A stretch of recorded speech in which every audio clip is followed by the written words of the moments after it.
Shalom y bienvenidos a Vía Haftaj Israel, una frase hebrea que significa amarás a Israel. Esperamos que se queden con nosotros, ya que nuestro maestro, el Dr. Baruch, nos compartirá una enseñanza expositiva de la Biblia. El Dr. Baruch es profesor titular del Instituto Zera Abraham, con sede en Israel.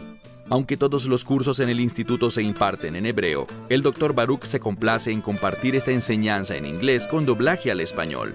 Para más información, visítenos en amarasaisrael.org o descargue nuestra aplicación móvil Mi Estudio Bíblico. Aquí está Baruch y la lección de hoy. God is indeed a deliverer. Dios ciertamente es un libertador, y nosotros, los que creemos en Él, debemos ser personas que esperan esa liberación y saber que es solo cuestión de tiempo. Si esa liberación, esa victoria, esa salvación en este mundo no sucede hoy, espera la mañana. Y si no es mañana, la semana que viene o el mes que viene. Pero al final, los que tenemos una relación de pacto con el Dios de Israel, a través del Mesías Yeshua, seremos los vencedores. Veremos a Dios moverse para traer vindicación. Y un gran ejemplo de eso es lo que estudiaremos hoy. Así que toma tu Biblia y busca conmigo en el libro de Éxodo, el capítulo 14. Libro de Éxodo, capítulo 14. La semana pasada vimos que los hijos de Israel estaban en una posición muy vulnerable. Vimos que tenían el desierto a un lado, las montañas al otro lado, y el mar delante de ellos, el Mar Rojo. ¿Y quién venía por ese otro camino que era la única ruta de escape? Bueno, esta ruta había sido cerrada por el faraón junto a sus numerosos carros y sus ejércitos que iban con él. Y él había ido allí para sus propósitos, desafiando a Dios. Y cada vez que uno desafía al Dios de Israel, o nos falta fe en el Mesías de Israel, Yeshua HaMashiach, Jesucristo, cada vez que lo desafiamos, o nos falta fe en Él, nos damos cuenta de algo. Es solo cuestión de tiempo para que llegue el juicio de Dios y la vindicación de su pueblo. Y eso es lo que veremos en este pasaje. Así que de nuevo Éxodo 14, comenzando con el verso 15. Leemos.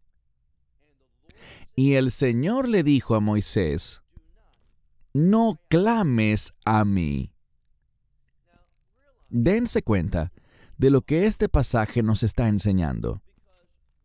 Porque una de las cosas que aprendimos la semana pasada es que Moisés está demostrando aquí una fe maravillosa. Él confía en Dios. Él sabe que la victoria pertenece a Israel. Entonces, ¿por qué dice aquí, cuando Dios le habla a Moisés, no clames a mí? Más bien habla a los hijos de Israel. Bueno, si regresan al versículo 10, verán algo. Al final del versículo, se nos dice que los hijos de Israel tenían mucho miedo. Y dice que los hijos de Israel clamaron al Señor. Entonces, ¿por qué ahora en este versículo Dios dice eso al dirigirse a Moisés? Esto es lo que se nos está enseñando.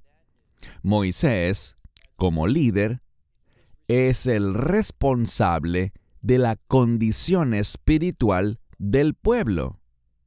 La forma en que ellos se comportan se refleja en Moisés, y ese es un muy buen principio que los líderes deben comprender. No se trata solo de mí, sino de aquellos a quienes Dios me ha confiado. Así que Dios le dice a Moisés aquí, no clames a mí, sino más bien, dice él, habla a los hijos de Israel y diles que marchen, que avancen, que se muevan. Pero hay un problema. ¿A dónde? Es decir, ya hemos visto que tienen montañas por un lado, un desierto por el otro, y el mar frente a ellos. Lo que vimos la semana pasada es que Moisés sabe que la salvación está llegando.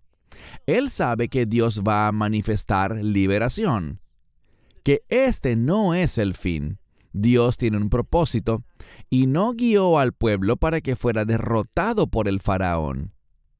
Así que Dios le dice a Moisés, tú dile al pueblo que marchen, que avancen. Verso 16. Y aquí sigue hablando con Moisés, y tú alza tu vara. Esto es importante porque esta vara ha estado todo el tiempo con Moisés y ha hecho muchos milagros a través de este instrumento, de esta vara, de esta autoridad. Y es una autoridad que Dios le ha confiado a él. Dios dice, alza tu vara y extiende tu mano sobre el mar. La palabra sobre es el término hebreo al, no el. Así que no es hacia el mar, sino sobre el mar. En otras palabras, esto se trata del mar. Probablemente, si le pudiéramos preguntar a cualquiera de los hijos de Israel que estaba allí, ¿qué es lo menos que esperan que Dios les diga? Ellos dirían, eso que está a punto de pasar. Marchen hacia el mar. Podrían huir al desierto, incluso podrían huir a las montañas. Podrían decir, bueno, tal vez deberíamos pelear, tal vez Dios haga un milagro por nosotros y salgamos victoriosos en la batalla. Pero marchar hacia el mar, no creo que ninguno de los hijos de Israel hubiera pensado en eso. Pero eso es exactamente lo que Dios le dijo a Moisés. Él dijo, alza tu vara, extiende tu mano sobre el mar. Y presten mucha atención aquí porque consulté 30 traducciones de la Biblia y todas estaban equivocadas. A menudo, cuando digo cosas así, la gente me dice, ¿crees que tú tienes razón y todos los demás están equivocados? Esto no es una cuestión de tener la razón o no, sino de leer y comparar con el versículo en el idioma original y darse cuenta de algo más. Nosotros no tenemos derecho a cambiar lo que está allí. Si fue escrito de esa manera, había una razón para ello. La última parte de esta oración que aún no he leído, por lo general se redacta como dirigido a Moisés, y Dios dice divídelo, refiriéndose al mar, como diciendo tú divídelo. Se suele redactar como que Dios está dándole a él una orden. Pero aquí está lo interesante. Cuando analizamos las palabras, hay un cambio. Si vemos el texto, dice, alza tu mano y extiende. Literalmente dice, alza tu vara y extiende tu mano sobre el mar. Lo que debemos observar es que no todas estas frases están referidas a la segunda persona, sino que presentan diferencias en su construcción, en su gramática. Lo que leemos aquí está en tercera persona del singular. ¿Y de qué se trata? Bueno, esto le dice al lector que es Dios quien está produciendo esto. Todo lo que está sucediendo, esa orden que recibe Moisés de alzar su mano, es Dios quien se la está dando. Y cuando se dispone a extender su vara, es Dios quien se lo está diciendo. La construcción de todas estas frases gira en torno a que Dios es el arquitecto de lo que está por suceder. Verso 16. Y los hijos de Israel pasarán en medio del mar en tierra seca. Eso ni siquiera tiene sentido, ¿verdad?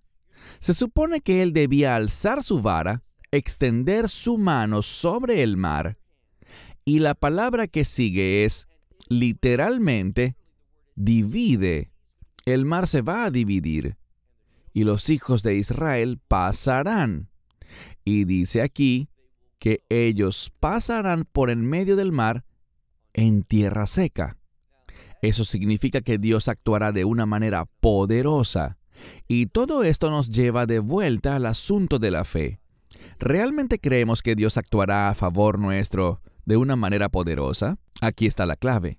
Si estamos comprometidos con sus propósitos, si esto es para lo que estamos siendo guiados, Él lo hará.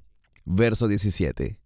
El verso 17 es otro ejemplo para que nosotros entendamos lo que significa cuando Dios fortifica, cuando Él endurece o insensibiliza, según la palabra que se use. En este caso es la palabra fortificar el corazón del faraón. ¿Y qué pasará? Bueno, el faraón tiene su objetivo. Está en rebeldía. Dios le dijo, envíalos. Aceptó a regañadientes, pero lo hizo. Y ahora está incumpliendo. Él salió a destruir a los hijos de Israel, o a capturarlos y traerlos de vuelta, una cosa o la otra. Y lo que encontramos es que esto es una rebelión. Pero cuando vea lo que está pasando, fíjense en lo que dice. Y he aquí, yo estoy endureciendo el corazón, ¿de quién? Dice, de Egipto, y ellos irán tras ellos. Dios está diciendo que no solo es Faraón, sino todos ellos. Ellos verán una oportunidad. No le van a prestar atención al milagro, a cómo Dios se mueve. ¿Qué nos enseña esto? Que ellos nunca prestaron atención. Cuando estaban sufriendo, bueno, eso es otra historia. Pero mientras no estén sufriendo o perdiendo, no muestran interés en Dios. Y cuando somos personas que, cuando Dios se está moviendo, cuando Dios hace cosas poderosas, decimos, bueno, eso no me afecta a mí ni a mis pensamientos o acciones, simplemente seguiré adelante, ignoraré eso. Eso es lo que quiere decir endurecer el corazón. Dios no lo causó, Dios fue testigo de ello. Es decir, Él simplemente estaba allí. Él movió las aguas del mar. Y esto dio lugar a que ellos se rebelaran continuamente contra sus propósitos. Y fueron tras los hijos de Israel. Y fíjense en lo que Dios dice. Ve y Cabda, ve Paro, uvejo Geló, que significa, seré honrado en el faraón y en todos sus ejércitos. ¿Qué es lo importante de esto? Dios dice, al final, ¿cuál es su voluntad? El faraón necesita honrar a Dios. Y no solo el faraón, sino todos nosotros. Pero Dios estaba moviendo, y Dios se manifestó ante el faraón y todos los egipcios. Y ellos necesitan, al estar ante esta manifestación, en la que puede verse el poder de Dios, ellos necesitan honrarlo, darle gloria. Toda la humanidad, todo Israel, todas las naciones, judíos y gentiles por igual, necesitan honrar a Dios. Ellos van a honrar a Dios. Ellos van a manifestar su gloria. La palabra usada aquí para honrar también significa ser glorificado. Y Él dice aquí, seré glorificado o seré honrado, como quieran traducirlo, en el faraón y en todo su ejército. Y luego noten lo que dice, en su carro y en sus jinetes. Recuerden esa frase, ve rikbo uv parashav. La razón por la que les digo que la recuerden es porque esta misma frase aparecerá 5 veces y se estará refiriendo a su rebeldía y a su derrota. Entiendan que estas dos cosas van juntas, la rebeldía y la derrota. Siempre es así. Cuando te rebelas contra Dios, vas camino a la derrota. Te haré una pregunta. ¿Quién es el que juega un papel en nuestra rebeldía? Nunca es Dios.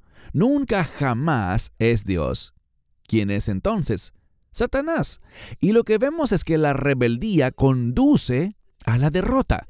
Satanás se regocija en tu derrota, pero Dios no. Dios en la Escritura dice que Él no se complace ni se deleita en la muerte del pecador, en verlo perecer. Eso no le agrada. Sabemos que las Escrituras dicen que en el cielo hay mayor gozo por un pecador que se arrepiente que por 99 que no necesitan arrepentimiento. Dios está entristecido, el cielo se aflige cuando alguien está perdido a causa de su rebeldía. ¿Quién es el autor de la rebeldía? Satanás, a través del engaño. Así que tenemos el engaño, la rebelión y la derrota. Eso es lo que pasará. Y veremos esa frase 5 veces con respecto a la derrota de ellos. Verso 19. Y el Malach Ha-Elohim, el ángel de Dios, se desplazaba e iba delante del campamento de Israel. Aquí dice que Dios envió al ángel de Dios. Es un término muy particular. No dice el ángel del Señor, sino el ángel de Dios. Y aquí leemos que Él iba delante del campamento de Israel y Él iba detrás de ellos. ¿Iba delante o iba detrás? ¿Cuál de las dos? Las dos cosas. Esto es milagroso. Los ángeles no están atados a las leyes naturales, así que va delante y va detrás. Y se trasladaba en una columna de nube delante de ellos, y se puso detrás de ellos. Ambas cosas son posibles con el ángel. Está delante de ellos y está detrás. Es su líder, pero también es su guardaespaldas. Verso 20. E iba entre el campamento de los egipcios y el campamento de los israelitas. Así que aquí está él ubicado entre Israel y su enemigo. Él es el defensor. Y él va a mantener esa distancia. Él los mantendrá separados. Ninguna batalla ocurrirá hasta que Dios diga sí. Y Dios definirá la batalla en sus términos, no en los del faraón. Leamos de nuevo. Verso 20.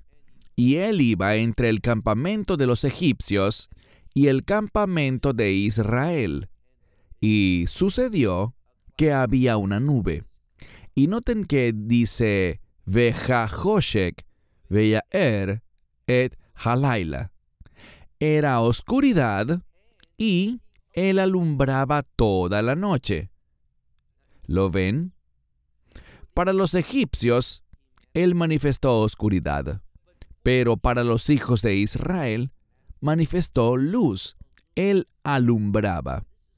Esto es muy importante porque en esta batalla, a medida que Dios se mueve para liberar a su pueblo, traer salvación y destruir al enemigo, todo esto viene a nosotros con iluminación.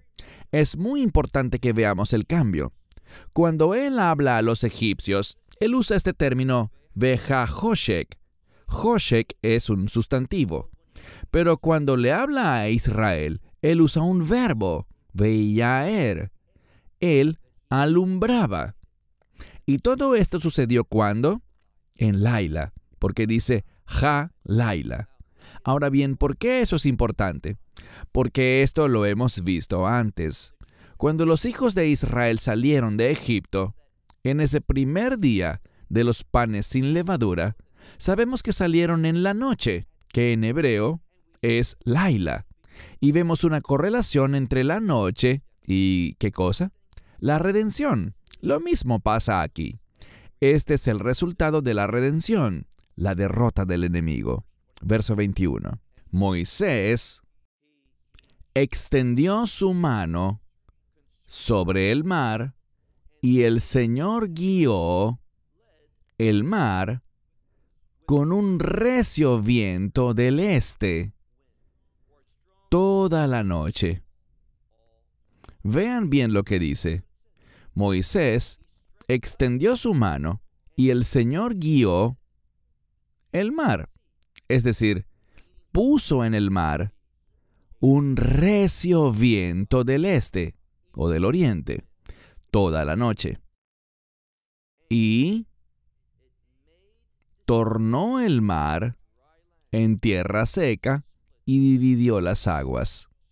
Entonces, debido a este fuerte viento, el mar se dividió.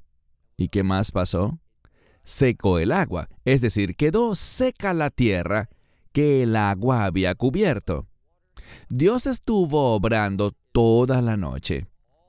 Y eso también es importante. Dios pudo haber hecho esto en un instante. Él podía haber hablado y todo habría quedado listo de inmediato. Pero fíjense en lo que dice. Es importante notar que no solo lo hizo de noche, sino que vean lo que dice en la mitad del verso 21, Ko halaila, toda la noche. ¿Qué nos dice esto?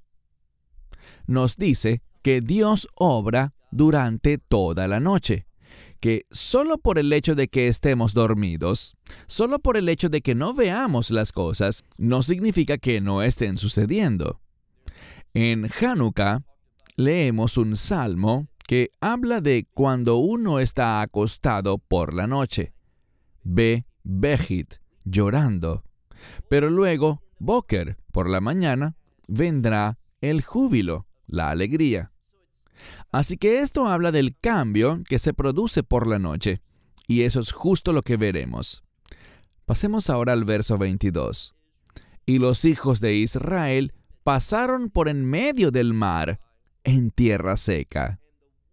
Y las aguas, para ellos, eran como muros a su derecha y a su izquierda. Verso 23. Y los egipcios, o Egipto, los siguieron, y fueron tras ellos todos los caballos del faraón, sus carros y sus jinetes, hasta el medio del mar. Dios estaba haciendo esto, y esto es lo que debemos ver. No hay duda de que Dios se movió. Recuerden qué es lo que está sucediendo aquí. Y recuerden la frase que decía que Dios endureció el corazón de ellos. Verán, el faraón vino con sus soldados queriendo cumplir su propósito. Y Dios dice, ahora no. Y el ángel del Señor se movió de una manera poderosa y rodeó a los hijos de Israel. Él estaba entre ellos y los egipcios. Y Egipto no pudo lograr lo que ellos habían ido a hacer. Entonces, ¿qué pasa? Ellos vieron, ellos fueron testigos de este poderoso milagro de la división del Mar Rojo, quedando su lecho seco. Toda la noche estuvo el Señor obrando para que hubiera un camino por donde marcharan los hijos de Israel.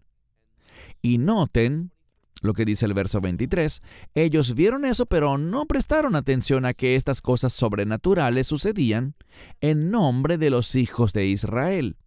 Ellos no se detuvieron a pensar por qué estaba sucediendo esto. No pensaron, es el Dios de ellos una vez más. Las 10 plagas no fueron suficientes, eso no los cambió, y eso es muy triste. Y los egipcios los siguieron, fueron tras ellos. Todos los caballos de Faraón, sus carros y sus jinetes también entraron en el mar. Y vean lo que dice el verso 24. Y aconteció, Be'ashmoret ha-boker. ¿Qué es Ashmoret? Es una vigilia, como una guardia nocturna.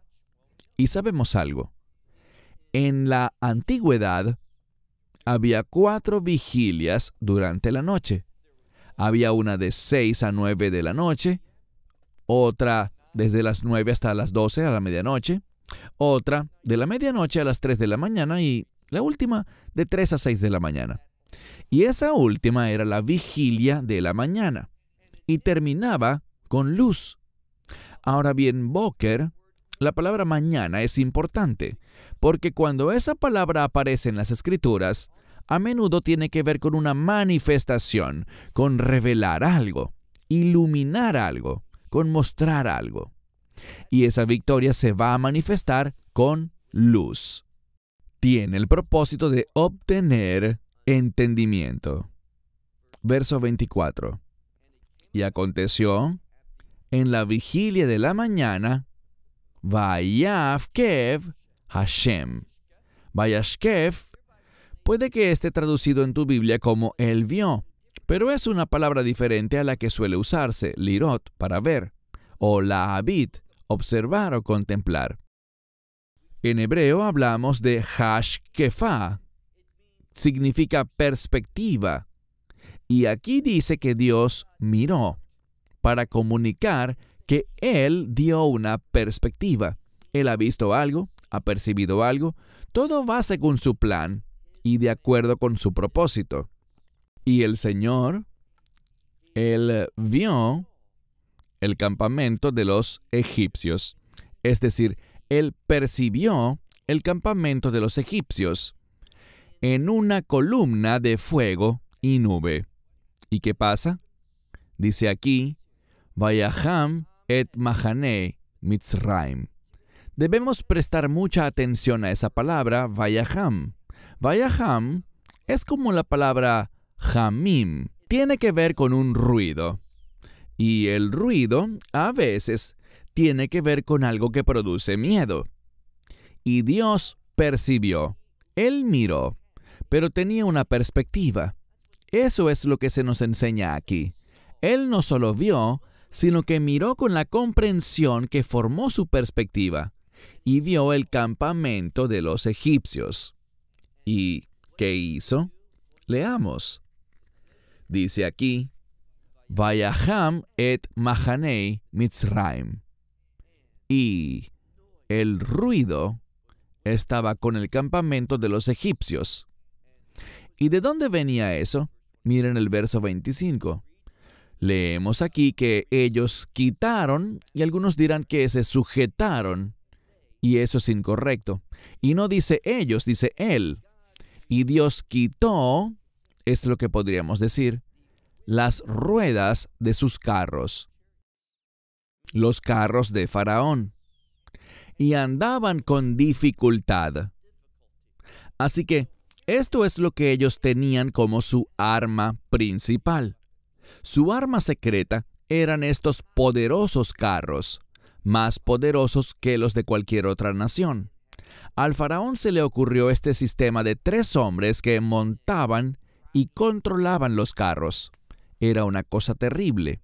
¿Y qué hizo Dios? Dios comenzó a quitar las ruedas de los carros del faraón, y esto hizo que se movieran con dificultad. Y los egipcios dijeron, huiremos de delante de Israel. Eso es lo que deberían haber hecho todo este tiempo. Huir, es decir, no interferir ni ir a la guerra. ¿Por qué lo hicieron? Ellos entendieron finalmente lo que estaba sucediendo.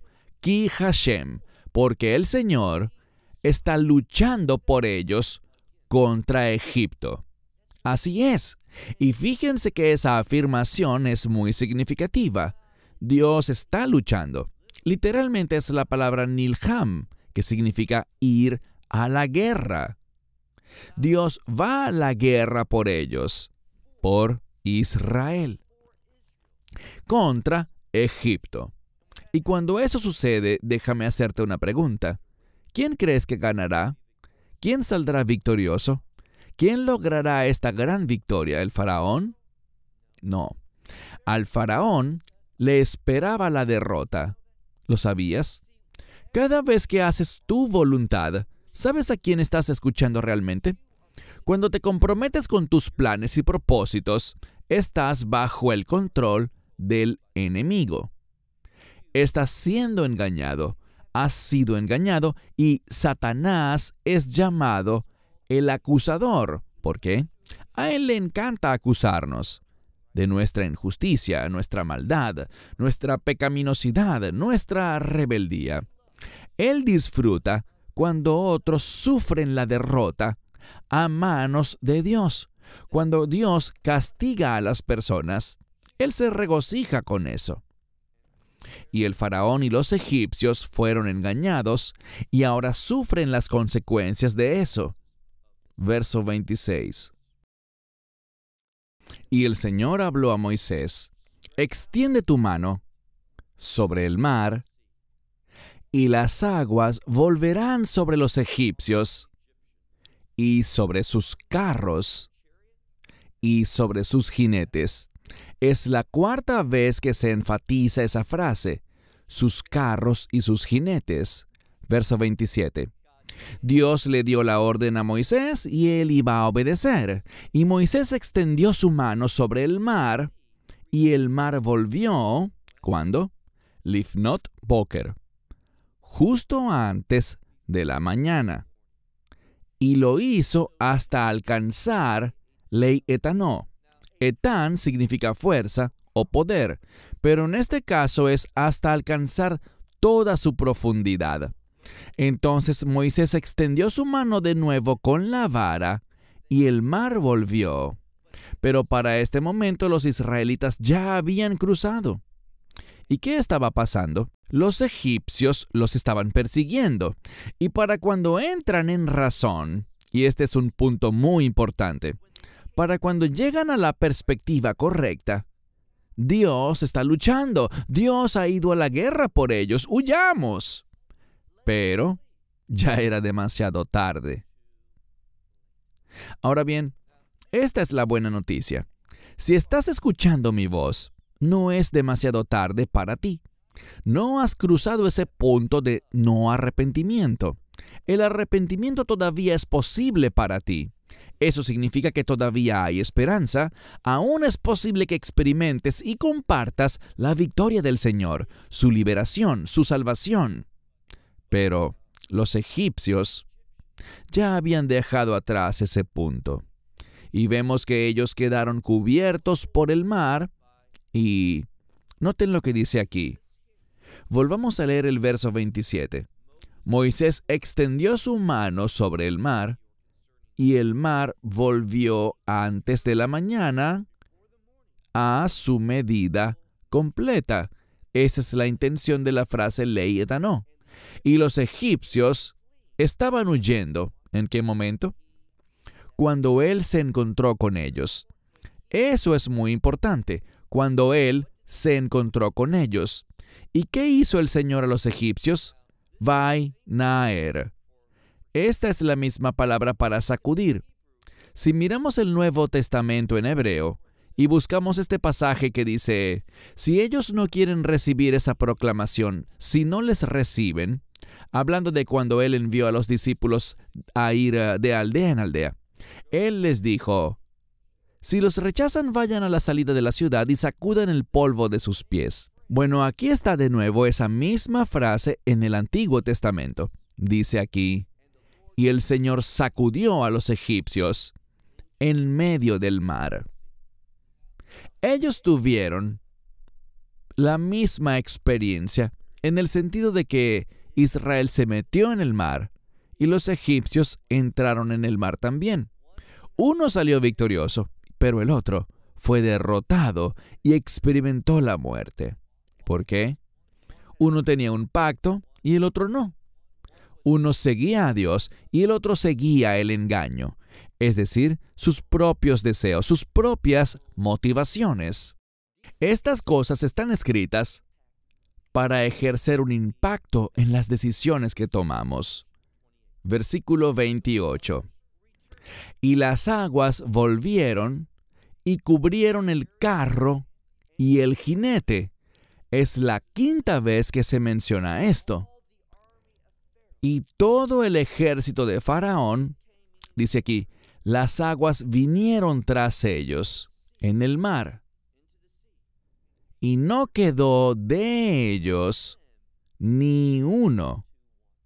Ni uno sobrevivió. Esta fue una aniquilación completa, una devastación absoluta. ¿Para quiénes? Para los egipcios. ¿Por qué? Porque hicieron lo que mejor les pareció y no prestaron atención a la iluminación de Dios. Y Dios se movía a su alrededor. Ellos lo presenciaron, pero no fueron cambiados por nada de eso.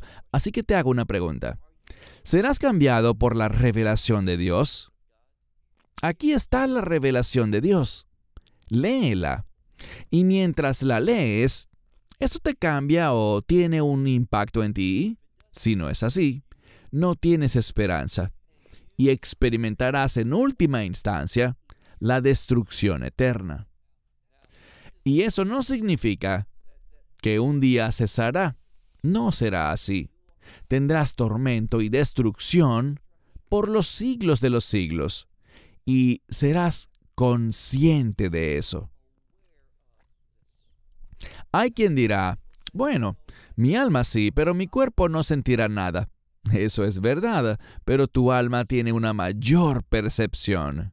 Tu alma siente las cosas más profundamente.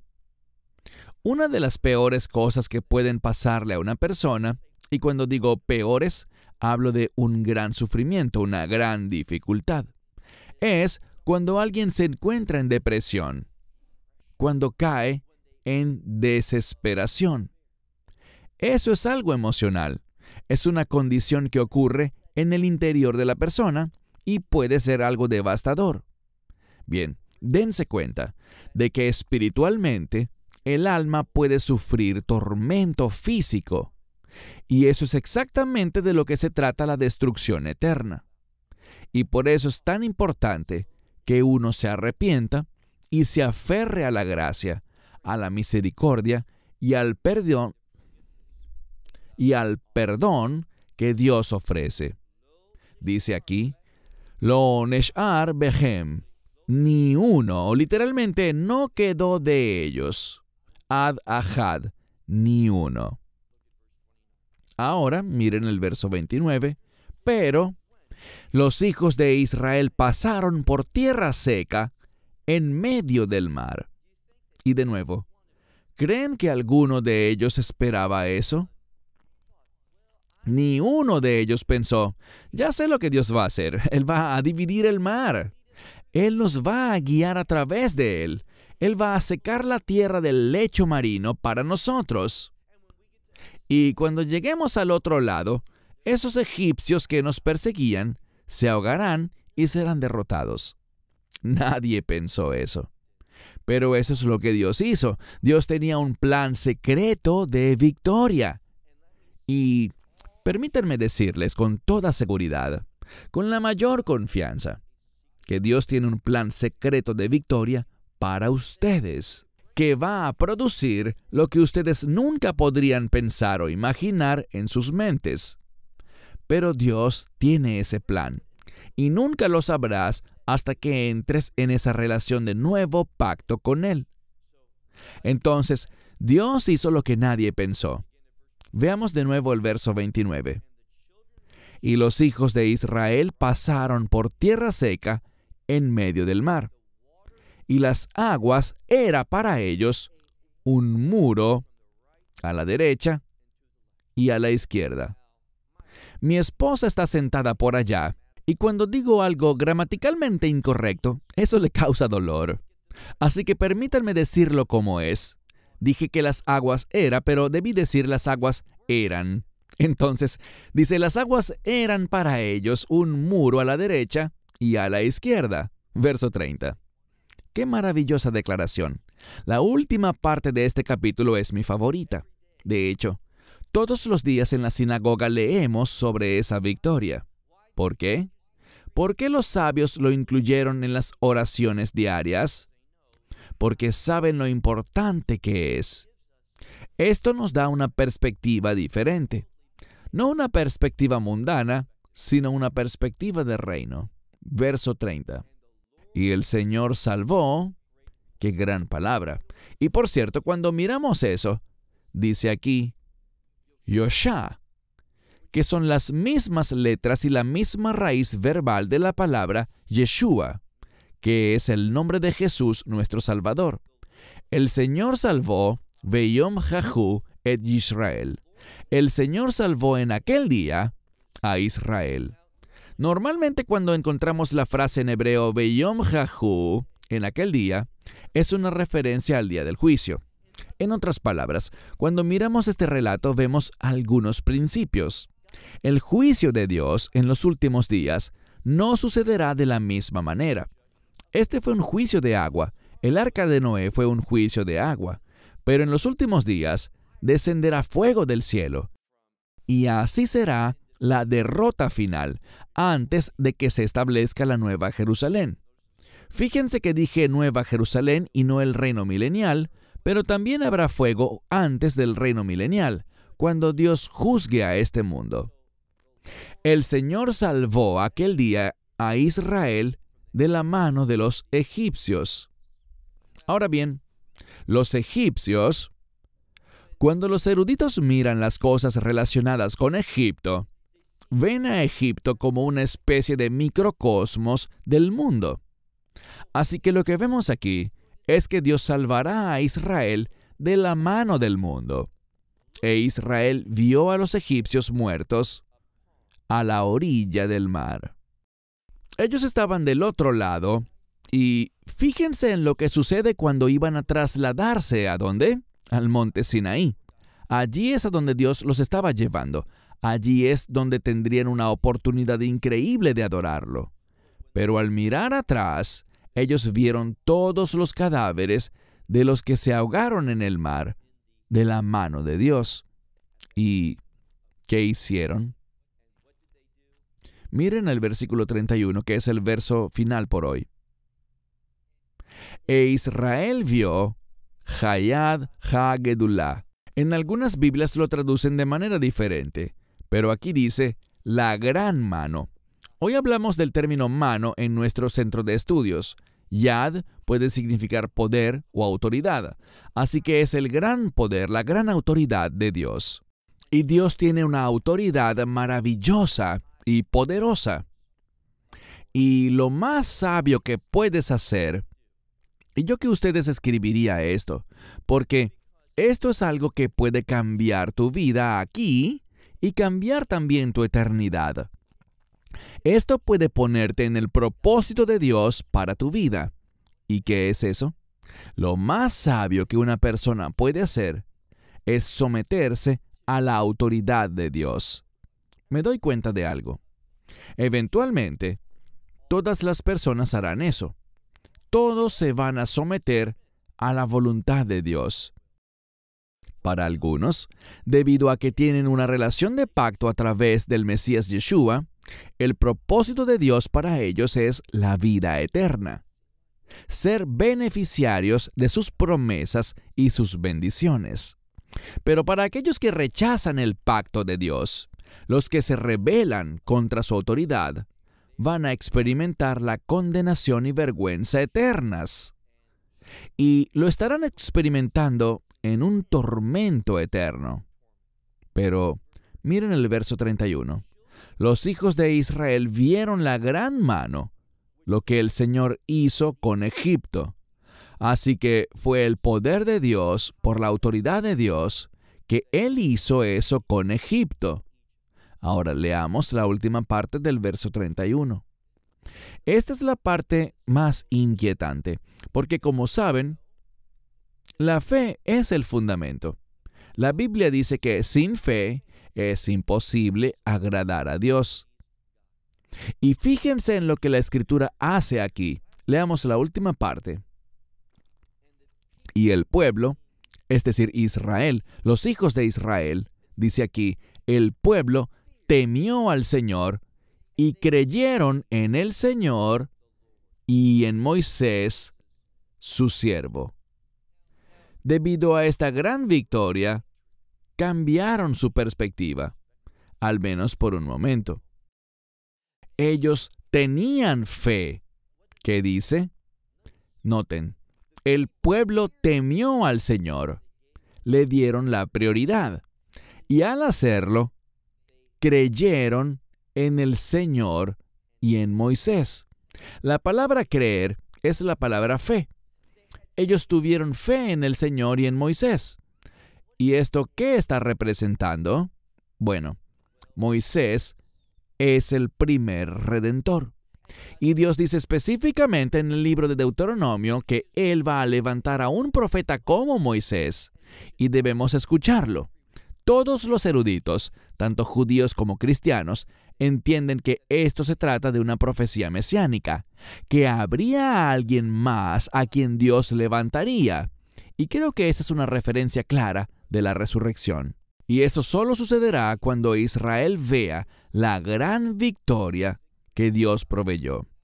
Ahora bien, ¿estaba Israel en una maravillosa condición espiritual, en una condición de fe, y eso fue lo que produjo el favor de Dios? Para nada.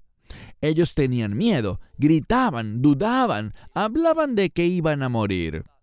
Decían, ¿por qué Moisés y Aarón nos trajeron aquí para que muriéramos? Ellos no estaban en una buena condición espiritual. Pero ¿saben qué tenían a su favor? Tenían un pacto. Y es con ese pacto que Dios los reconoció como su pueblo. Y Dios se movió para traer la victoria. ¿Y saben qué? Dios hará eso en los últimos días. Te haré una pregunta. Si fueras un espectador y alguien te dijera, ¿quién crees que ganó? ¿Quién dirías que salió victorioso? Israel, naturalmente. Bueno, eso era cierto hace 3.500 años y será cierto en los últimos días. Y es por eso que cuando miramos a este mundo y vemos una nación como Irán, y esto no es contra todo el pueblo iraní, es en contra de sus líderes. Oren por el pueblo iraní. Debemos orar por nuestros enemigos, los líderes iraníes. Pero si ellos persisten, si ellos no entienden la unción sobre la tierra de Israel, el pueblo de Israel, y cómo eso se relaciona con la voluntad de Dios, ¿qué les pasará? Van a experimentar el juicio eterno. Y es por eso que es tan sabio ser alguien que ora, apoya y bendice a Israel. Elijan el lado correcto. Dios no ha abandonado a su pueblo. Dios hará una poderosa obra de victoria y de salvación para el pueblo judío en los últimos días. Y tenemos que orar por eso. Tenemos que apoyar eso. Y necesitamos estar en el lado correcto de los propósitos de pacto de Dios y sus maravillosos planes de redención que al final traerán el establecimiento de su reino. Un reino de gloria, un reino de perfección, un reino de salvación. Debemos mirar hacia adelante y darnos cuenta de que no experimentaremos ese reino en su plenitud hasta que Israel haga las cosas bien ante el Señor. Cierro con esto hasta la próxima semana. Que Dios les bendiga. Esperamos que te hayas edificado con el mensaje de hoy y lo compartas con otros. Te invitamos a seguir nuestros estudios cada semana por este canal y por el portal de YouTube de Amarás a Israel. También puedes descargar nuestra aplicación móvil gratuita, Mi Estudio Bíblico. Finalmente, para obtener más información sobre nosotros, visita nuestra web amarasaisrael.org, donde encontrarás otras conferencias de Baruch en audio, video y texto. Hasta el próximo programa. Que el Señor te bendiga en Yeshua HaMashiach, Jesús el Mesías, mientras caminas con Él. Shalom desde Israel.